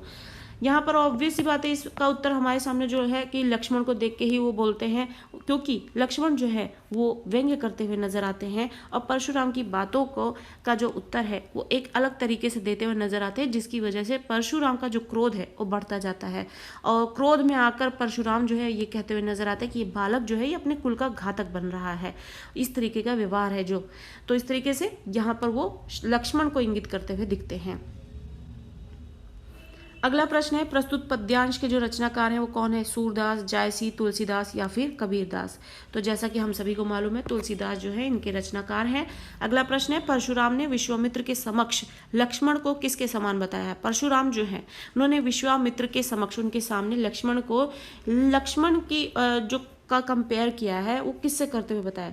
चंद्रमा पर लगे कलंक के समान, तपस्वी योगी के समान, या फिर सरोवर के जल के समान, सूर्य के तेज के समान। जाहिर सी बात है परशुराम जो है वो लक्ष्मण की बातों से क्रोधित होते जा रहे हैं। तो वो सूर्य का तेज जो कि एक पॉजिटिव वाइब होती है उसकी तरह उदाहरण पेश किया जाता है, तो ये बिल्कुल नहीं है। सरोवर के जल के समान भी एक पॉजिटिव वाइब की तरह यूज़ किया जाता है। तपस्वी योगी के समान ये भी एक पॉजिटिव वाइब की तरह ही यूज़ किया जाता है। लेकिन आप देखेंगे चंद्रमा पे लगा जो कलंक है वो एक नेगेटिव एग्जाम्पल के लिए ही सेट किया जाता है। तो यहाँ पर परशुराम जो है अपने क्रोध में लक्ष्मण के लिए इसी तरीके की बातों का प्रयोग करते हुए नजर आते हैं। अगला प्रश्न लेते हैं। लक्ष्मण के अनुसार शूरवीर अपनी करनी कहाँ दिखाते हैं? लक्ष्मण जो है वो भी अपनी बातें रख रहे हैं और ये भी बताते हैं कि जो शूरवीर होते हैं, जो ताकतवर होते हैं, जो वीर होते हैं, वो अपनी वीरता का प्रदर्शन कहाँ करते हैं? सभा में, समाज में, युद्ध में, या फिर ये सभी। तो लक्ष्मण के अनुसार जो शूरवीर होते हैं वो अपने करनी का जो प्रदर्शन है वो युद्ध में दिखाते हैं। अगला प्रश्न है हमारे समक्ष, काव्यांश के अनुसार कायर किसे कहा गया? यानी जब हमने काव्यांश पढ़े हैं तुलसीदास द्वारा रचित, उसमें कायर किसे बताया जा रहा है? कौन सा व्यवहार है जिसके कारण हम किसी को कायर की संज्ञा देते हैं? जो शत्रु को युद्ध में उपस्थित पाकर भी अपना प्रताप की सिर्फ व्यर्थ बातें करता रहे, जो अपनी वीरता का बड़ा चढ़ा वर्णन करे, पहला और दूसरा ऑप्शन दोनों, या फिर जो शत्रु से ना डरे। तो यहाँ पे इसका जो सही उत्तर है वो है ऑप्शन नंबर 3 कि ये दोनों ही बातें जो हैं वो किसी को कायर बताती हैं कि सिर्फ अपनी व्यर्थ की बातें बताए, अपनी बड़ाइयाँ ही करते चला जाए, तो और वो भी शत्रु के सामने युद्ध में खड़ा उपस्थित पाकर भी, तो वो जो है एक कायर व्यक्ति होता है। आगे प्रश्न लेते हैं। अब हमारे सामने अगला प्रश्न है, लक्ष्मण के अनुसार परशुराम पर कौन सा ऋण शेष रह गया है? यानी लक्ष्मण जो है उनके अनुसार परशुराम पर अभी भी किसी चीज का ऋण रह गया है। ऋण यानी कर्ज रह गया है, वो किसका रह गया है? माता पिता का ऋण, गुरु का ऋण, भातृत्व का ऋण, या फिर पुत्र का ऋण? तो उनके अनुसार जो है परशुराम पर गुरु का ऋण रह गया है। अगला प्रश्न हमारे सामने, लक्ष्मण के किन शब्दों से परशुराम जो है पुनः क्रोधित हो जाते हैं? लक्ष्मण ने ऐसी कौन सी बात कही है जिससे परशुराम जो है दोबारा क्रोधित हो जाते हैं? हे नृपदोही, मैं ब्राह्मण समझकर आपको बचा रहा हूं। दूसरा, हे ब्राह्मण देवता, लगता है रणधीर वीरों से आपका सामना कभी नहीं हुआ है। या फिर पहला और दूसरा ऑप्शन दोनों, या फिर आप यानी कि परशुराम ज्ञानी महाज्ञानी जो है वो नहीं है। तो लक्ष्मण के ये सारे जो बातें हैं इनमें से कौन सी बात को सुनकर परशुराम जो है दोबारा से क्रोधित हो जाते हैं, उन्हें और भी गुस्सा आ जाता है? तो ये पॉइंट तीसरा जो है जिसमें कि दोनों ही पॉइंट आ जाते हैं कि वो बोलते हैं कि हे नृपदोही, मैं ब्राह्मण समझकर आपको बचा रहा हूँ, इस वजह से अपनी वीरता का प्रदर्शन नहीं कर रहा हूँ। या फिर और साथ ही ये भी बोला है कि हे ब्राह्मण देवता, लगता है रणधीर वीरों से आपका कभी सामना ही नहीं हुआ है, इस वजह से आप अपने शौर्य का गीत जो है इस तरीके से गाए चले जा रहे हैं। अगला प्रश्न हमारे सामने, काव्यांश के आधार पर बताइए कि सभा में हाय हाय की पुकार होने का क्या कारण था? लक्ष्मण वध की संभावना के कारण हाय हाय हो रहा था, या फिर परशुराम वध की संभावना के कारण, या फिर सभा में युद्ध की संभावना दिख रही थी इस वजह से, या फिर उपरोक्त सभी? तो लक्ष्मण वध की संभावना दिख रही थी, इस वजह से जो सभा है उसमें हाय हाय की पुकार होने लगी। अगला प्रश्न है हमारे सामने, काव्यांश के आधार पर बताइए कि किसकी बात सुनकर सभा में उपस्थित लोग जो है यह अनुचित है यानी ये बात गलत है कहकर पुकारने लगे? यानी ऐसा क्या माहौल वहां पर बना जिसकी वजह से सभा में मौजूद सभी लोग बोलते हैं कि ये बात अनुचित है यानी ये बात गलत है कहकर पुकारने लगे? परशुराम की, लक्ष्मण की, विश्वामित्र की, या श्री राम जी की? किसने किसकी बात सुनकर लोग जो है ये बात बोलने लगे? तो इनमें से जो है हमारे पास जो 4 ऑप्शन है इनमें से कौन है जिसकी बातों को सुनकर लोग बोलते हैं? तो लक्ष्मण की बातों को सुनकर जो है ये बोला जाता है, उपस्थित लोग जो है वो ये बोलते हैं ये अनुचित है। किसकी बात सुनकर? सभा में। तो इस तरीके से लक्ष्मण के द्वारा कही गई बात को सुनकर लोग कहते हैं ये अनुचित है। अगला प्रश्न हमारे सामने, लखन उत्तर आहुति सरिस भृगुबर कोप कृषाणु पंक्ति से आशय है। यानी ये जो पंक्ति है इससे हमारा क्या आशय है या फिर इसका क्या अर्थ है? लक्ष्मण के उत्तर परशुराम की क्रोधाग्नि में आहुति के समान कार्य कर रहे हैं। यानी कि परशुराम क्रोधित है और लक्ष्मण जो व्यंग्य बोल रहे हैं या फिर जो उत्तर दे रहे हैं उससे उनकी क्रोधाग्नि में को और भी बढ़ाने का काम कर रही है। या फिर श्री राम के उत्तर परशुराम की क्रोधाग्नि में आहुति के समान कार्य कर रहे हैं। यानी या फिर श्री राम के पहले ऑप्शन में लक्ष्मण के जो बातें हैं वो क्रोधाग्नि बढ़ा रहे हैं, या फिर श्री राम की बातें क्रोधाग्नि बढ़ा रही हैं, या फिर परशुराम के जो वचन है वो लक्ष्मण को क्रोधाग्नि में आहुति के समान लग रहे हैं, या फिर उपरोक्त में से कोई भी नहीं। तो जो इसका सही उत्तर है वो ये है कि लक्ष्मण के जो उत्तर हैं वो परशुराम की क्रोधाग्नि में आहुति के समान कार्य करते हुए दिख रहे हैं। अगले प्रश्न के साथ आगे बढ़ते हैं। पहला प्रश्न है हमारे सामने कि परशुराम के क्रोध का जो मूल कारण है वो क्या है। शिव धनुष का टूटना, जनक द्वारा शिव धनुष को सभा में रखना, या फिर श्री राम द्वारा शिव धनुष का अपमान करना, या फिर लक्ष्मण द्वारा व्यंग्य बाण चलाना। हम सभी ने देखा है पाठ को पढ़ते हुए समझते हुए कि परशुराम जो है वो क्रोधित क्यों हो रहे हैं। वो क्रोधित इसीलिए हो रहे हैं क्योंकि शिव धनुष का टूटना देखकर वो जो है उनके क्रोध का मूल कारण बन जाता है। अगला प्रश्न नंबर 2 लेते हैं। परशुराम सहस्त्रबाहु को अपना शत्रु क्यों मानते थे। जो परशुराम है वो एक वाक्य सुनाते हैं जहां पर बताते हैं कि सहस्त्रबाहु जो है उनका शत्रु हुआ करता था। तो क्यों होता था, उसका क्या कारण था इसके पीछे। उसका कारण इन 4 ऑप्शन में से ही हमें इसका उत्तर सही बताना है। पहला ये है कि सहस्त्रबाहु ने शिव धनुष को भंग कर दिया था। दूसरा, सहस्त्रबाहु ने उसके पिता जमदग्नि से कामधेनु गाय का अपहरण कर लिया था। या फिर परशुराम सहस्त्रबाहु से उसके क्षत्रिय होने के कारण ईर्ष्या करते थे। या फिर सहस्त्रबाहु ने परशुराम की तपस्या भंग कर दी थी। तो इस प्रश्न का जो सही उत्तर है वो है ऑप्शन नंबर 2 यानी ख। तो इसका जो सही उत्तर है वो ये हो जाएगा।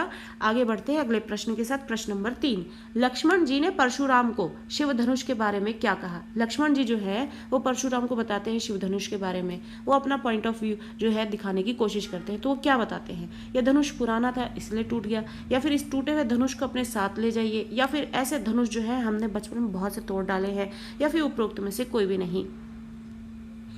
जब हमने काव्यांश पढ़े तो उसमें हमने देखा है कि यही बात होती है कि ऐसे धनुष जो है हमने बचपन में बहुत सारे तोड़ डाले हैं।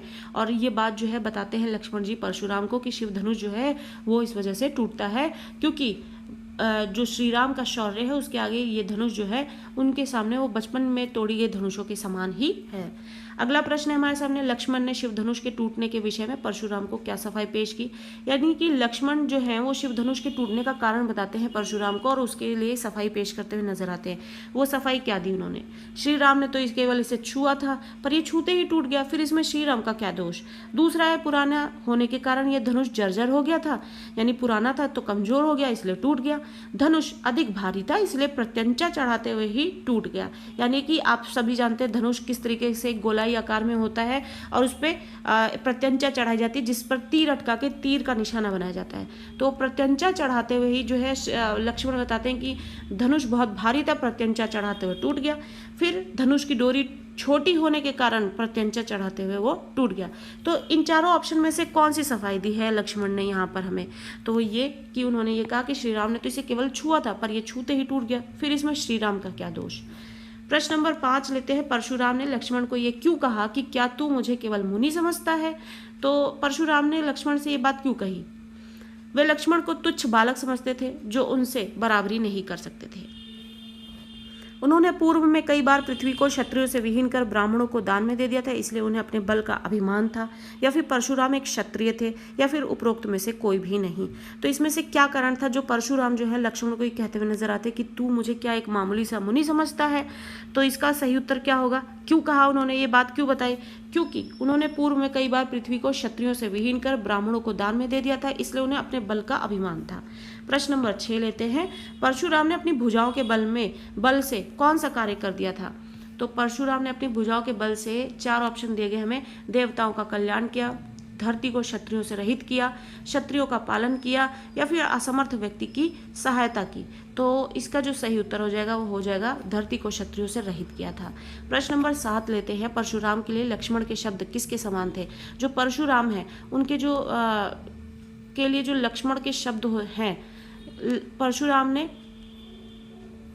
जिस तरीके से अपना क्रोध दिखाया, लक्ष्मण जो है उनके समक्ष अपनी बातें रखते थे, तो वो उनके शब्द जो है वो किसके समान हुआ करते थे।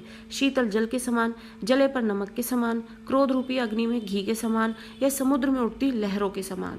तो आप देखते ही हैं जब हम काव्यांशों को पढ़ते हैं तो एक तरफ परशुराम अपना क्रोध जता रहे हैं, दूसरी तरफ लक्ष्मण जो है अपने व्यंग्य बाणों से या फिर अपने उत्तरों से जो है वो किस तरीके से परशुराम का क्रोध जो है बढ़ाते जा रहे हैं। तो इसका वो जो शब्द है वो क्रोध रूपी अग्नि में घी के समान कार्य करते हुए नजर आ रहे थे। प्रश्न नंबर 8 लेते हैं, परशुराम जी अपने किस अस्त्र से लक्ष्मण को डरा रहे थे। धनुष से, तलवार से, फरसे से, भयंकर बाणों से। तो हम सभी ने पढ़ा है पाठ में, कविता में, काव्यांश में कि जहां पर परशुराम बार बार अपना फरसा दिखाते हुए नजर आते हैं जिससे वो लक्ष्मण को डरा रहे हैं। प्रश्न नंबर 9 लेते हैं, लक्ष्मण जी ने स्वयं को किसके समान नहीं बताया। कमजोर क्षत्रियों के समान, कुम्हड़े के छोटे फल के समान, वहां बैठे अन्य राजाओं के समान, या परशुराम जी के समान। तो जो लक्ष्मण जी हैं वो अपने आप को कुम्हड़े के छोटे फल के समान नहीं समझते हैं।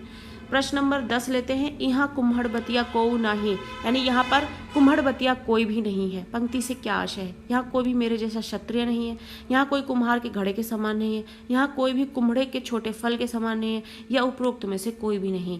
तो इस प्रश्न का जो सही उत्तर होगा ऑप्शन नंबर ग होगा कि यहाँ कोई भी कुम्हड़े के छोटे फल के समान नहीं है।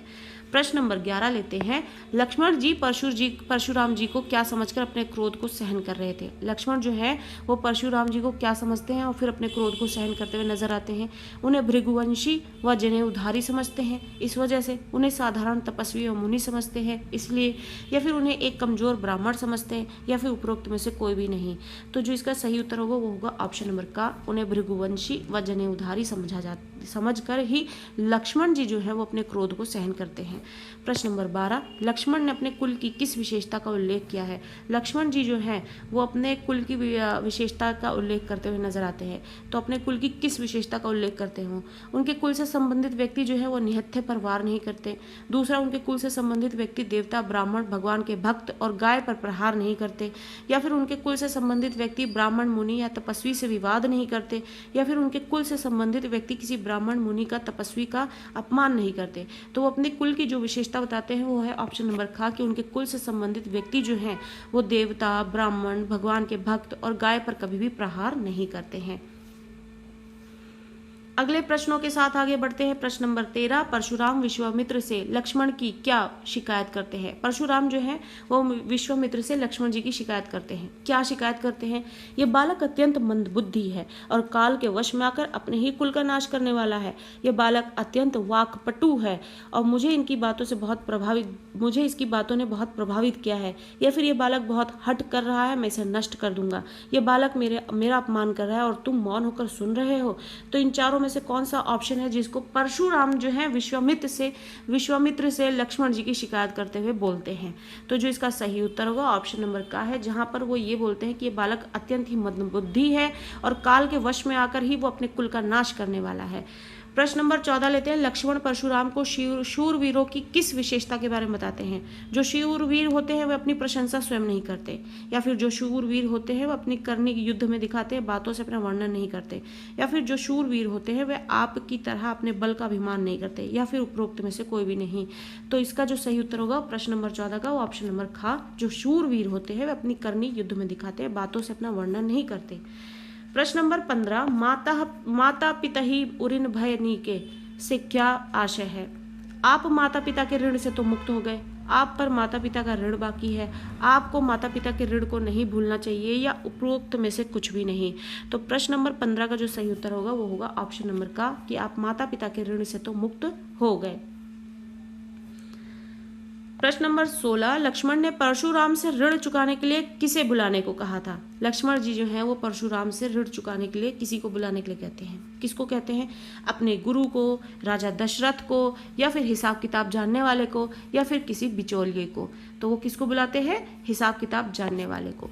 प्रश्न नंबर 17 लेते हैं। विश्वामित्र ने परशुराम के क्रोध को देखकर क्या कहा? अब विश्वामित्र जी जो हैं वो परशुराम के क्रोध को देखकर क्या कहते हैं? बालकों के दोष और गुण को साधु लोग नहीं गिना करते, या फिर साधु लोगों को इतना क्रोध हुआ अहंकार शोभा नहीं देता, या फिर आप मुनि और तपस्वी हैं, शिव धनुष के टूटने से आपको क्या प्रयोजन? उपरोक्त में से कोई भी नहीं। तो विश्वामित्र ने क्या बात कही परशुराम को के क्रोध को देखकर? तो विश्वामित्र जो है वो ये बोलते हैं कि बालकों के दोष और गुण को साधु लोग जो है कभी गिना नहीं करते। अगला प्रश्न लेते हैं। प्रश्न नंबर 18। परशुराम और लक्ष्मण संवाद में राम का मौन उनके स्वभाव की किस विशेषता को उजागर करता हुआ दिखता है? धीरता और गंभीरता, मर्यादा और विनयशीलता, बड़ों और गुरुजनों के प्रति अपार श्रद्धा व आदर, या उपरोक्त में से कोई भी नहीं। तो जो राम का जो यहाँ पर स्वभाव है वो जिस तरह से दिख रहा है वो किसके बारे में जानकारी दे रहा है? उपरोक्त में से परशुराम और लक्ष्मण संवाद में राम का मौन जो है उनके स्वभाव की किस विशेषता को उजागर करता है? धीरता और गंभीरता, मर्यादा और विनयशीलता, बड़ों और गुरुजनों के प्रति अपार श्रद्धा व आदर, या उपरोक्त में से कोई भी नहीं। तो यहाँ पर शीतल जल के समान जो है किस तरीके से राम जी के लिए जो है एक उदाहरण प्रयोग किया गया है। तो इसलिए इसका उत्तर जो है उपरोक्त से कोई भी नहीं हो जाएगा। प्रश्न नंबर 19 लेते हैं। परशुराम के क्रोध की अग्नि को शांत करने में मुख्य भूमिका किसने निभाई? यानी परशुराम जो है किस तरीके से सभा में अपना क्रोध जो है बार बार दिखाए ही जा रहे थे, तो उनकी इस क्रोध की अग्नि को शांत करने का काम किसने किया? अयोध्या के राजा दशरथ ने, विश्वामित्र ने, स्वयं भगवान शिव ने, या फिर श्री राम ने? तो यहाँ पर जो है स्वयं श्री राम ने जो है यहाँ पर परशुराम के क्रोध की अग्नि को शांत करने का काम किया। प्रश्न नंबर 20 लेते हैं। जल सम वचन, जल सम वचन यानी जल के समान जो वचन है, पंक्ति के अनुसार जल के समान शीतल वचन किसके थे? राम, परशुराम, विश्वामित्र और लक्ष्मण। तो यहाँ पर जो सही उत्तर हो जाएगा वो हो जाएगा ऑप्शन नंबर का, कि यहाँ पर जल के समान, जल कैसा होता है? शीतल होता है। आप देखेंगे, आप ठंडा पानी पिएंगे, आपको बहुत प्यास लगी, आपको ठंडा पानी मिलेगा तो आपको शीतलता मिलेगी, तो आपको कितना सुकून मिलता है। तो जल का काम है हमारी प्यास बुझाना, हमें शीतलता देना। तो इस तरीके से जो राम के वचन है वो जल के समान ही शीतल थे, जो कि परशुराम के जो क्रोध की अग्नि है उस पर पड़कर उनको शांत कर रहे थे। और इस तरीके से हमने इस पाठ से संबंधित बहुत सारे प्रश्न किए हैं डिस्कस यहाँ पर, जो कि आपके लिए बहुत यूज़फुल होने वाले हैं। और इस तरीके से अपने एग्जाम्स की तैयारी के लिए आप MCQs को यहाँ पर समझें, पढ़ें अच्छी तरीके से। और वीडियो अच्छी लग रही है तो इसे लाइक करते रहे, ज़्यादा से ज़्यादा शेयर करते रहे, चैनल को सब्सक्राइब करना ना भूलें। और इसी तरीके की और भी वीडियोज़ पाने के लिए चैनल के साथ यूँ ही